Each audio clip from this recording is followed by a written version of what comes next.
From 4 News Now, with live updates throughout the day, breaking news as it happens, and weather every 10 minutes. This is KXLY Plus.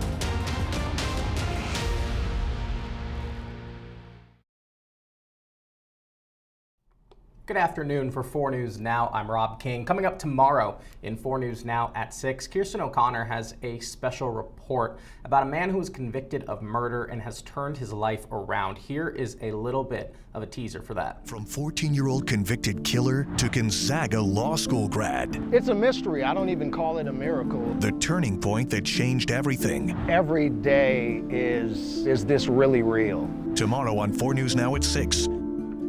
And to talk a little bit more about this special report, here is Kirsten. Kirsten, it's a story of reformation. How did this come about?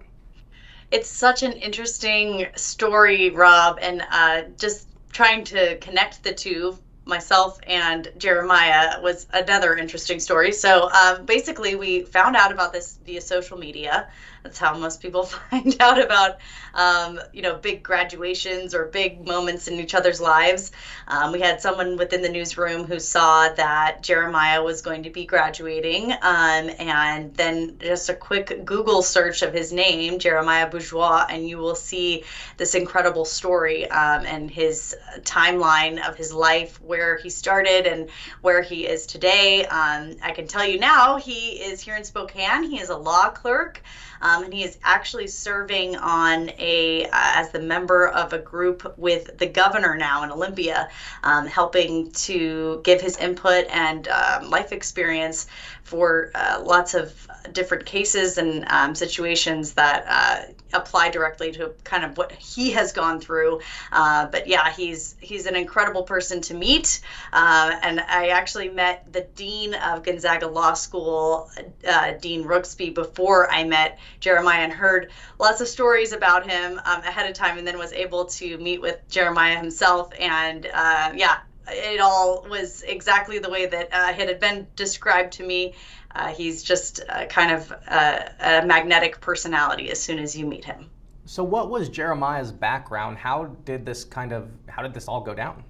Yeah, so the story itself, it's not a story that you can't go find on your own if you Google it, because it all happened in the 1990s. So he was convicted for shooting and killing someone in the Seattle area when he was 14 years old. And Jeremiah's not shy about talking about his experience because, like I said, it has led him to kind of the job that he has today. What he's doing now is helping people who are, or maybe not helping people, but just talking through the cases of other young juveniles who are incarcerated for similar reasons. He long story short, got involved with drugs as a young person, and was then in this situation and ended up killing someone, and then was sentenced to life without parole. And so at the time, in the 90s, that was something that could happen in Washington State and in other states around the country. A young person, even as young as 14, could be told you're going to die in prison. And so that's what he thought was going to happen. And he even told me at the time he didn't even understand what the word parole meant without parole, because he was so young. But he certainly learned as soon as he ended up in prison, and he's learned a lot through his 27 years of being incarcerated. He actually ended up getting his own bachelor's degree while he was in there. He said that he spent all of his whatever money commissary that he was given, he spent it on books so that he continued to learn and continue to cobble together his bachelor's degree. And the goal, his one goal really, while he was incarcerated, was to one day become a lawyer, an attorney. And so we just witnessed the first step for him, which was graduating from law school. We just witnessed that a couple of weekends ago. And so that's how the story came to be. So he went to prison. He was sentenced to life. How was he able to get out then? Yeah, so that's the big question, right? Is why him, or how did that work? And so the laws have changed in the last 27 years, and we've seen that actually, Rob, with some of the more recent cases and trials that we've been covering at KXLY. The Freeman school shooter is an example. We saw that that trial may end up changing and having to really be start from the beginning because of the age of the person when that crime was committed. And so in Washington state, the age range is right around that 14 to 16 range. And then obviously as you turn 18, that's when everything changes. But the maximum sentence that someone can be given as a juvenile is 25 years or less. And things have changed several times while Jeremiah was incarcerated. So things changed in 2012, and they changed again in 2016. Then again, it was a state law. So it is complicated, and he did try to appeal his sentence several times. His attorneys worked with him, and it didn't happen.